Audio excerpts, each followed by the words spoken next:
Hi, Mike here. You're watching Scout Restoration Yukon. In this video, I assembled a heater for my 1966 Scout 800. Bonus, I prepped the seat frame for upholstery. I will show all the details. I hope you like it. If you want to help, please subscribe to Scout Restoration Yukon. It's free. Mike Morrow, over and out. This is the heater core for the Scout. I looked inside. There's no corrosion. I don't see anything. It's quite clean.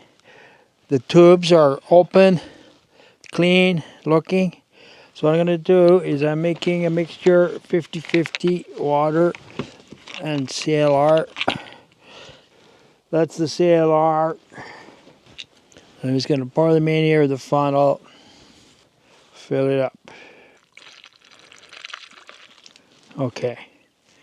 Now it's just coming out everywhere. So I'm going to take that back inside in the warm. And I'm just going to let it sit overnight. And then I'll flush it out tomorrow or the next day with some water. So the heater core sat overnight. And I dumped it out. Some bad stuff came out of there. So now I'm pressure testing the heater core by the caveman method. Normally, I take it to the rat shop, but the rat shop's not in business anymore. So I've just got 2 heater hoses on here. The cooling system is 7 psi. So I've got actually got this set to 20, which is like way too high, but it's going to leak a little bit past my gun anyway. So now, you see, I go with my gun, right? See, I have air. And I have no bubbles. No bubbles anywhere. So I'm quite confident that that's okay.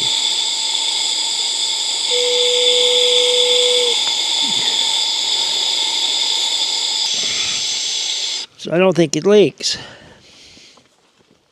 So I'm going to flush it out a little bit more. Because I have some CLR left over.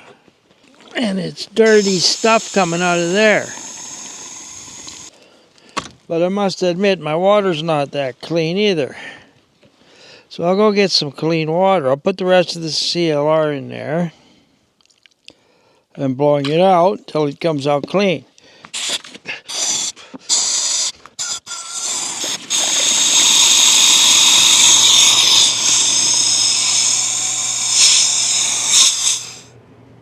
So I wasn't very happy with the heater core flush. So I've put some hot water and some MotoMaster radiator flush into the heater core, and I put the heater core in a big pot of boiling hot water and left it there for a while. And now I'm going to take it outside, and I've got a little pump, and I'm going to try to get a better flush by pumping a bucket of water through it. So now I've got the heater core submerged in this bucket of water. And I'm going to put more of this hot water in here, fill this up, and I'm just going to plug it in. So it's got the rad flush inside. It's been in the boiling water.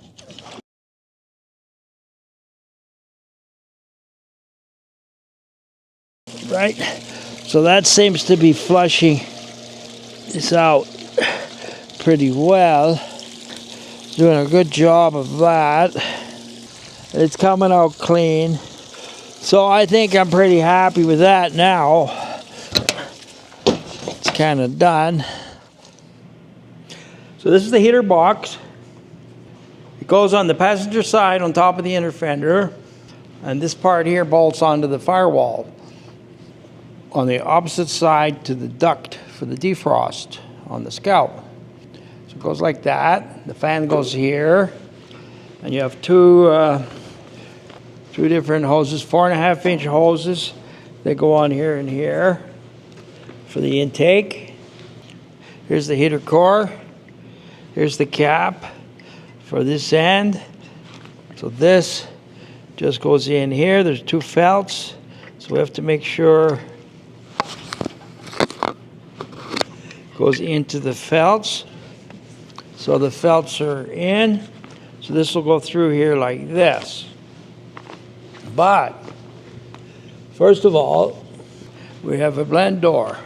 We have this blend door which controls the air going into the Scout. So this blend door goes in here, and I think it goes like this, and up here like this. All that does is allow the air, either prevent the air from passing the heater core or allow it. So I have to hold this door in place, right? And I have to carefully slide the heater core in here. I'm going to grab it from the other side with my fingers to steer it.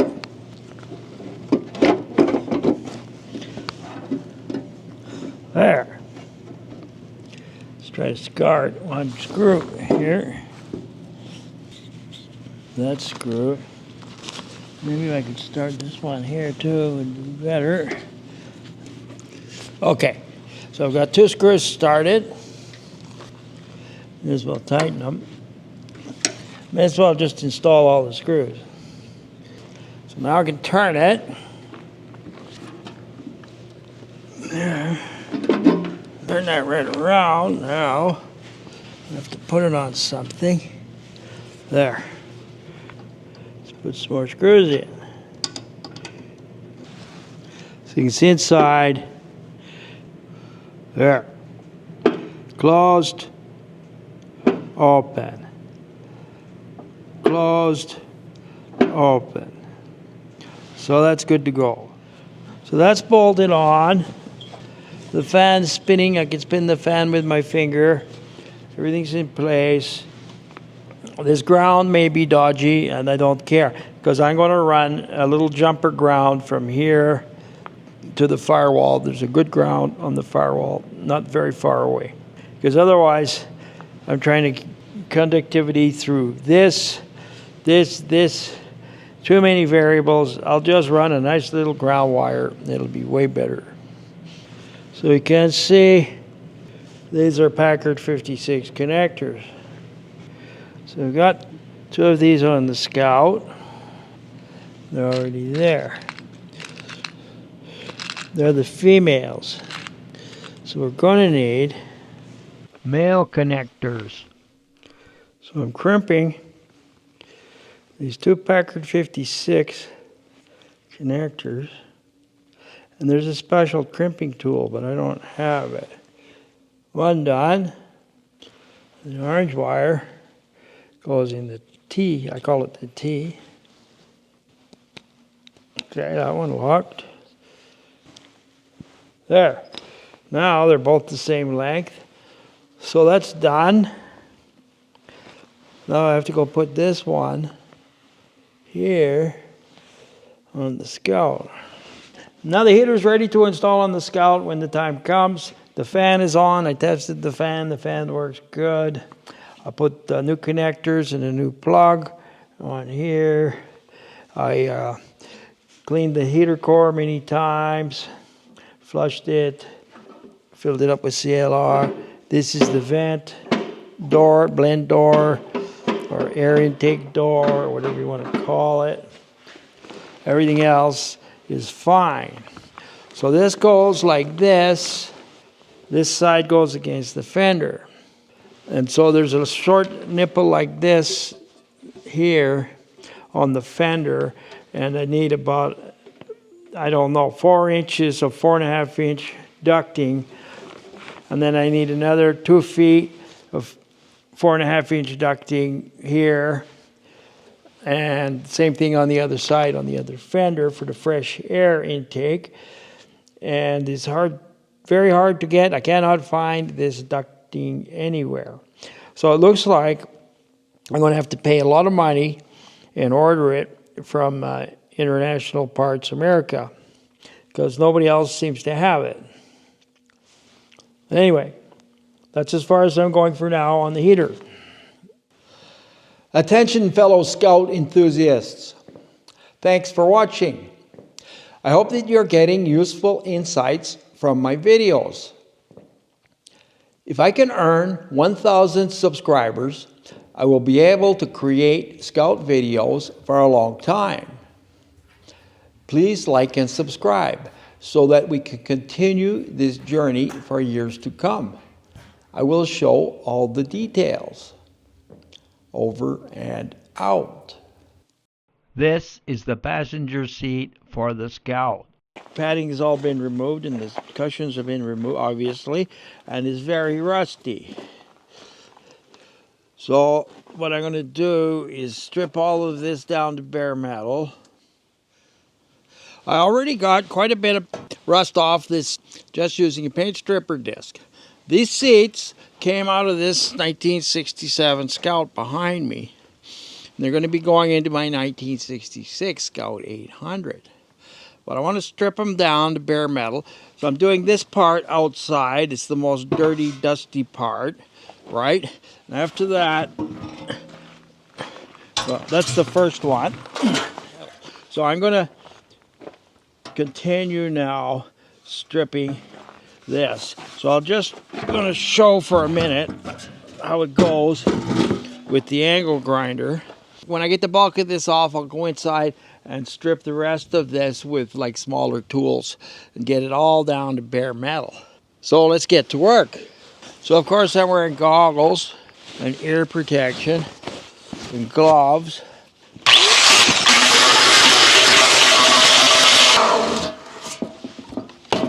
So as you can see, it's an effective way to get the bulk of the rust off the seat. So I haven't finished cleaning all the rust off, but the passenger seat needs a little welding, a little fabrication along the bottom edge here. And there's some very poor welds that need redone. There's a weld there. There's another weld over here. Kind of a joke. So I'll fix up these welds. And I'm going to take, and then there's a couple of other places. This side here, it's rusty here. I'll fix all that up. So I'm going to use my die grinder to gouge out these bad welds a little bit.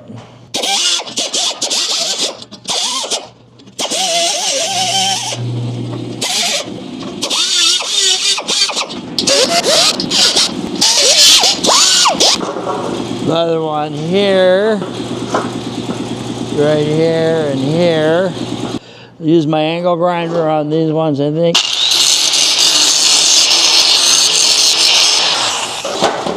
Just atrocious welds. Another one here.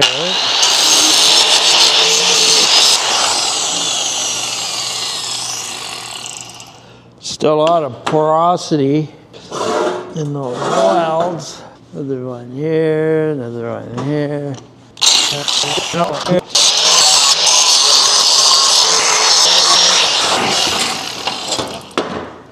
And in here.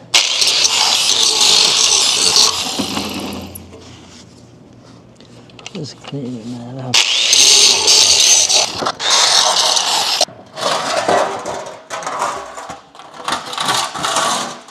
Just gonna clean up this edge here. Clean up the rust a little bit. That's a little bit of a start anyway. Just want to measure. I'm gonna say 17.5 for now. I can always trim it later. So I changed my plan. So I got this piece here, I made this piece here, and I marked it. So I'll just see if I can cut that curve with the zip cut. I could use a jigsaw or something else. So I'm just gonna try with a zip cut.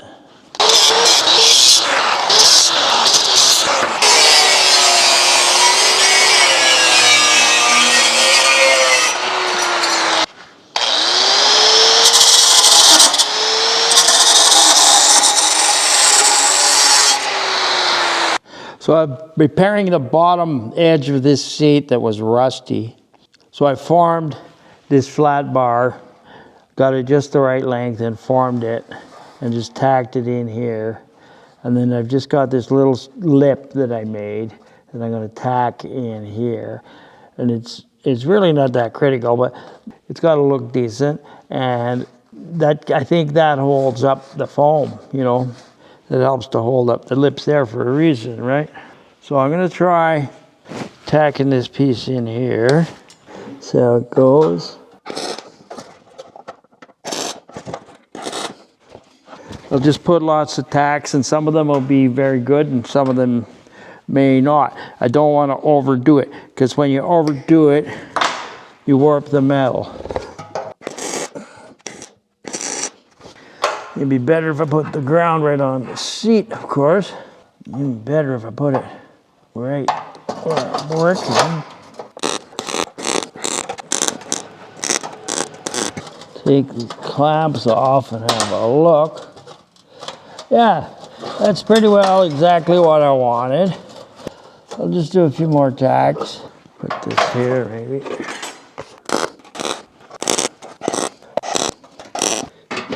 Those ones are fine. The ones I just did are fine, but I have some here. I heard them pop right on the end here. All the other ones are okay. It's just like 4 tacks right here aren't quite right. So let's do some more.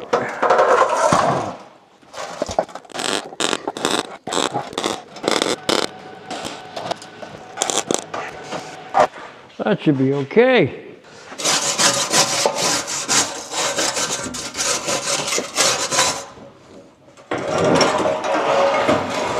It looks pretty good. So I'm just welding over those bad welds.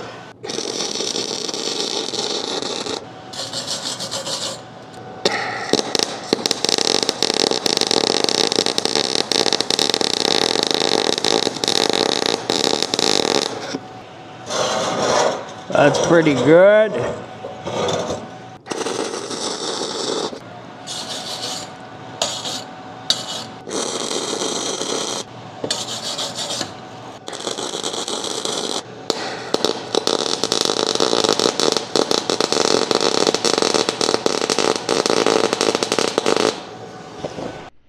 After brushing everything off, I did a very thorough alcohol wipe. Then I treated the bad parts with rust converter. And then 1 coat of etching primer, followed by 2 coats of trim-clad black semi-gloss paint. Then I took the seats to the upholstery shop and dropped them off, and I will pick them up again at a later date. Over and out. In conclusion, the heater is beautiful. I think the seats worked out very well. I'm looking forward to seeing the upholstery. In my next video, I remove the rear axle from my 1966 Scout 800. Then I put it on the bench and remove the springs. I will show all the details. I hope you like it. If you want to help, please subscribe to Scout Restoration Yukon. It's free. Mike Morrow, over and out.